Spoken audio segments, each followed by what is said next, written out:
All right, what's going on, guys? Welcome back to Orange and Football coverage. And in this video, we're going to be talking about of course, the Miami and Florida upcoming matchup this Saturday. Real quick, before I get started with this video, I just want to let you know if you hear noise in the background, it is raining and thundering. But I still wanted to see if I could upload this video for you guys before it gets too close to the day of the game.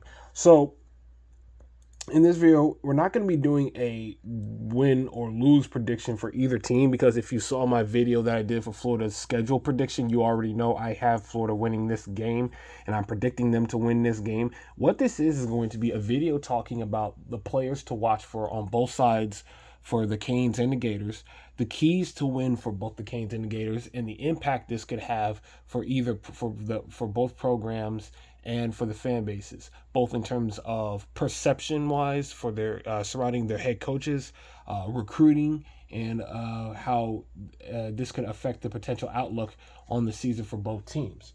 So that's what we're going to talk about here. Storylines. We're going to talk about the storylines heading into this game. And what the storylines are for both teams is that this is a monumental game for both Billy Napier and Mario Cristobal. I am not of the belief that it's only a monumental game for Billy Napier because he has a harder schedule and because there's perception that he could be on the hot seat. This is a monumental game for Mario Cristobal as well. Now, Florida fans, we already know about the struggles that Billy Napier has had over the last 2 years, so I'm not going to stay too long on it. I'm just going to make a quick summary. 11-14, back-to-back losing records, winless against Kentucky, LSU, Georgia, and Florida State. Has had a hard time winning against his rivals and has had some bad moments and can't really seem to maintain momentum during the season. And with Mario Cristobal, I don't think he gets enough criticism for how his first two seasons has gone at Florida, because Billy Napier is 11-14 at Florida. Mario Cristobal is 12-13 at Miami. He only has one more victory more than Billy Napier. And I would argue that Billy Napier has more signature wins at Florida under his belt than Mario Cristobal has.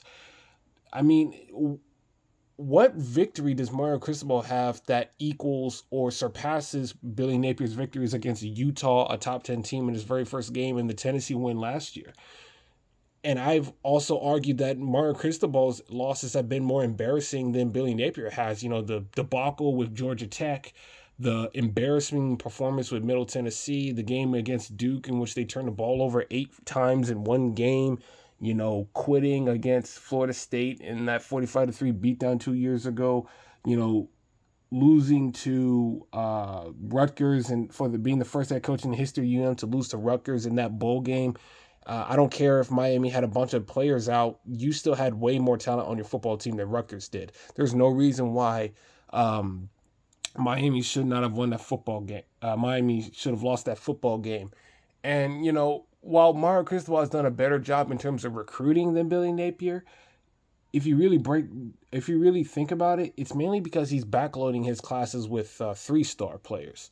So it's more so quantity that's giving him the advantage, because he would bring in, I guess, a class of 24 to 25 players, and 8 or 9 of them are 3-stars, and Billy Napier's bringing in like 18 or 19 guys, but fewer 3-stars, like maybe 1 or 2. So the quality of players that Billy Napier is bringing in, on average, for the most part, turns out to be better. Now, Mario Cristobal has had a couple of more 5-stars than Napier, but I don't think the difference between these two in terms of recruiting is really that wide. And for both coaches, they really need to win this game. And I think it's a big game for Mario Cristobal, just as it is a big game for Billy Napier. And a loss for this one would do really bad damage to the perception and to the confidence that each fan base has for their football team, the program, and for the coaches. So I think this is a big game for both guys. Another storyline, Cam Ward making his debut for the Hurricanes, transferring from Washington State. Not only is he playing in a new team, he's going to be in an unfamiliar environment, being in the swamp. The crowd noise is going to be a big part of it, as much as Hurricane fans on Twitter and on YouTube like to try to say that, oh, well, he played at Oregon and Washington, and those places were louder than the swamp. I've never been to the swamp, but I have seen, because I watched Florida throughout my life, I have seen the impact that the swamp home field advantage has had on football games to teams that you could argue maybe were at Florida's level or even a little bit better, but because the crowd was so crazy and that environment was so shell-shocking to the players that it absolutely affected which team won and which team lost. So Cam Ward's new scenery, both with his team and against the opponent in this game, new offense, learning a new offense on the road. It's a very tough ask for Cam Ward to just go in there and just wing it around for 250 to 350 passing yards. And I don't think Martin Cristobal wants that kind of an offense anyway. Another storyline in this game, UF's backfield, meaning the running backs. Now, Montel Johnson had a meniscus injury earlier this fall when fall camps just started, and he's been cleared to play. Now, that's a very quick recovery for a guy who had to have a little operation on it. So on one hand, it's good that he might be coming back, but you got to wonder if they're pushing him a little too soon. I said this in my video when I was covering Florida's depth chart last night, I said that if he could not go against Miami, I think they should save him for the Texas A&M game and give him an extra 2 weeks. Now, maybe he still wouldn't be 100% by then, but I still think he would be better along heading into that game than he is heading into this one. And you're going to need Montrell Johnson later on in the season to help you win some of those crazy games that Florida has lined up. But even if Montrell Johnson is not all the way there, I do like Florida's running back room with Trayon Webb and Jalen Ball, who lit up the spring game, and you have KD Daniels and Jacoby Jackson, who also played well in the spring game. There's just a lot of talent at that backfield position, and I think Florida has good depth there at the running back spot, but you still are better with Montrell Johnson than without. And another storyline here, trench play. Florida has had a bad offensive line last year. Mario Cristobal is the offensive line coach, so he's invested into that position for Miami. And and both teams really invested into the defensive line this past recruiting class and transfer portal cycles. Miami having Ruben Bain coming back, bringing in Simeon Barrow from Michigan State, a defensive tackle from North Carolina State. I think his last name is Clark. You also have Elijah Alston from Marshall, and they also had another edge rusher from Middle Tennessee coming into the team. So they're very loaded at the defensive line position. Linebacker wise, they have Wesley Basante and Francisco Mawinoa, not Francis Mawinoa. That's their offensive lineman. That's a pretty good front seven for Miami. Malik Bryant and Ardarius Hayes, who at one point was a Florida commit. So they're very loaded in the front seven. They have a lot of guys at that position to play well. Florida also revamped their front seven as well. They brought in five-star recruit L.J. McCray. They brought in a highly sought-after Ivy League player from the transfer portal in Joey Slackman. Pop Howard, a linebacker from South Carolina, a Jacksonville kid who was a Florida recruiting target in the 2023 recruiting cycle, but chose to go to South Carolina, then decided to come home. He's going to be starting in the inside linebacker position along with Shamar James, who's coming back to the team from injury. So trench play is very big for both of these teams in this game. And I think whoever's defensive line takes over the game late in the second half, to me, I think that's the team that's going to win this football game. So those are my big four storylines heading into this game. Players to watch. I obviously talked about Cam Ward, and I mentioned Ruben Bain, but also Xavier Restrepo. He's that big play third down slot receiver that they go to in the critical moments.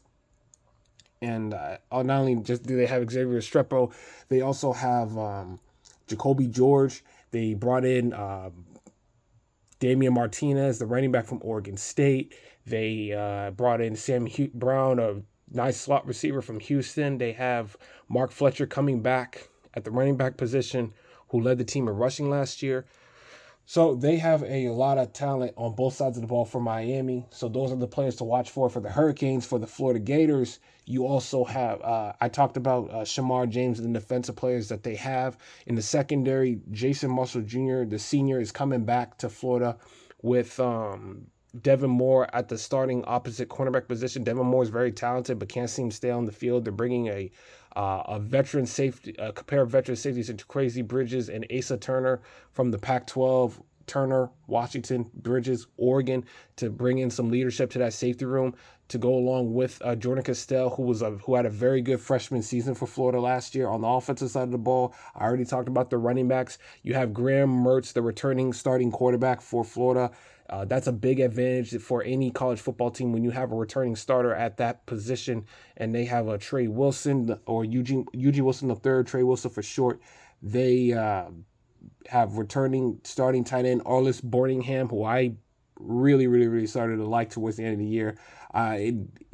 It took him a little while to get the position down because he was a wide receiver in high school and they transitioned him to tight end, but he really seems to have gotten comfortable being the number one guy out of that position. Offensive line wise, this is where Florida really needs to come up big here. They have returning veteran players in Damian George Jr., Jake Slaughter at the center position, Austin Barber the man down the left tackle spot. Making his first start at the left guard position will be true sophomore Kanaje Harris from the IMG Academy. I've really been intrigued to see his progress over his time at Florida. So those are the guys that I have highlighted for the Florida Gators heading into the Saturday matchup. And this is where we get into the keys to win the game. And then I'm going to talk about the recruiting aspect for both of these teams. But we're going to start off with the keys to victory here for Miami. You need to know if you're a Miami fan, who in that secondary is going to step up. Miami secondary has been a problem the last couple of seasons, and that was with James Williams and Cameron Kitchens. Both of those guys are now playing in the NFL. They both got drafted. Cameron Kitchens went in the third round to the Rams. James Williams went into the seventh round for the Tennessee Titans. They have a lot of young depth at that secondary position, kind of like Florida had last year. A lot of freshmen are going to play a lot of reps this season for the Hurricanes, and who in that unit is going to go against those wide receivers for Florida? Oh, speaking of players to watch for, I've completely forgot to mention Elijah Batcher and Chimere DK. Those guys are big transfer additions that Florida brought in to help out Trey Wilson and Arliss Boardingham in the passing game. So now that those guys are covered, who in that secondary is going to step up for the Hurricanes? That's a big question mark for Miami heading into Saturday. The run game that's what Mark Cristobal wants to do. That's why he brought in Jordan Lyle. That's why he brought in Damian Martinez.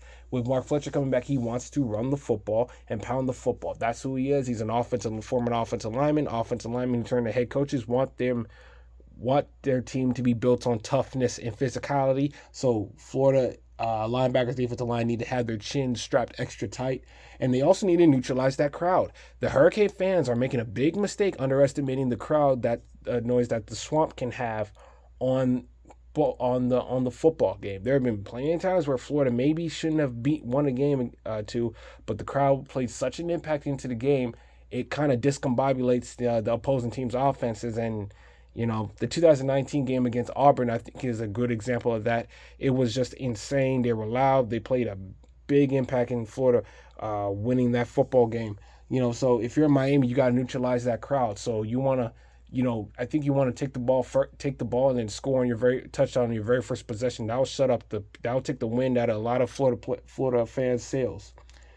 Keys to win for the Florida Gators, the offensive line. Like I said, Miami's defensive front seven is loaded, so their offensive line needs to create holes for their running backs, whether it's Montrell Johnson or somebody else, protect Graham Mertz, and you're probably going to expect Graham Mertz to get the ball out quickly to slow down that Miami pass rush, because a defensive line that's constantly trying to get pressure but can't hit the quarterback because they're getting the ball out too quickly, it's going to tire out that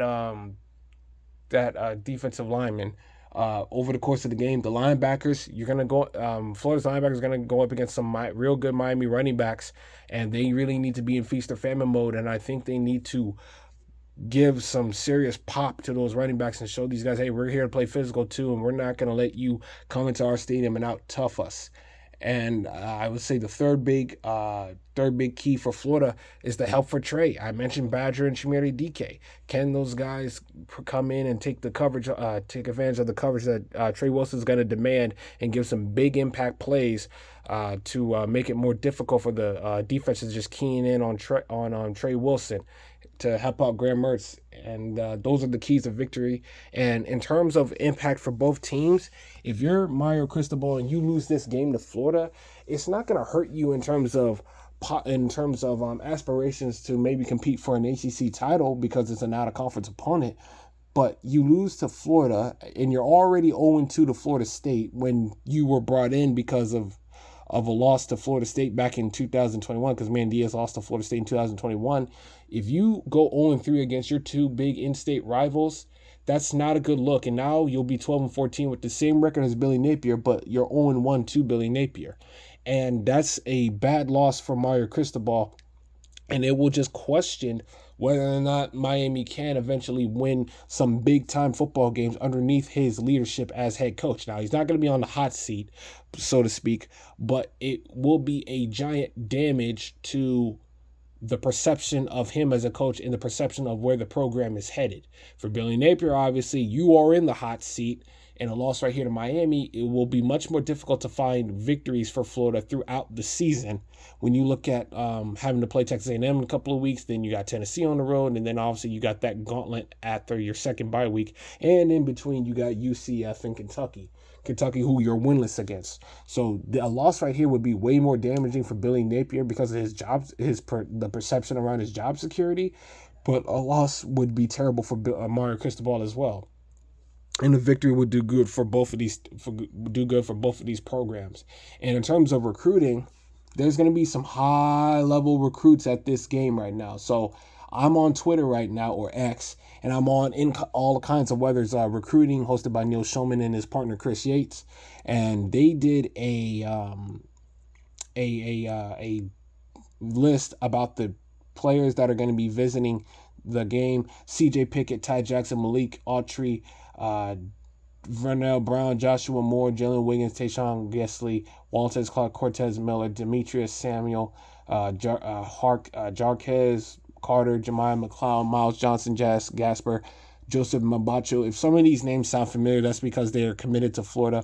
And that's for the 2025 class. For 2026, you got Trenton Henderson, Xavier Currents, Jake Crew, Isaiah Williams, Cannon Pickett, Johnny Jones, Caden Hall, Amari Kleins, Jaden Patet, Chancellor Barclay, Will Griffin, Jalen Waters, Devin Jackson, Landon Mire, and then it just came out recently. In addition to those players, among others, of course, Dallas Wilson, a 5-star commitment at Oregon, Tavares Dice, a big-time commitment for Auburn, and Nathaniel Owusu-Boateng at the linebacker position. So there's going to be a lot of highly sought-after recruits, and some of them are from the Sunshine State, which is why those games with Florida and Miami and Florida State and Florida and Florida State and Florida and UCF and USF and Miami. That's why in-state battles are so important. You have to win against your team that share the same state as you, because you're battling those teams for recruiting purposes. And if Billy Napier gets a big win against, if either one of these coaches, in my opinion, get a big win against them,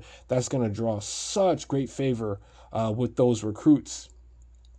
And it just puts so much more importance and emphasis on this game as well. So that's the preview for this matchup, the keys to win, the players to watch for, and the impact it can have on both teams. Thank you guys for listening to this video. Go Gators, beat the Canes.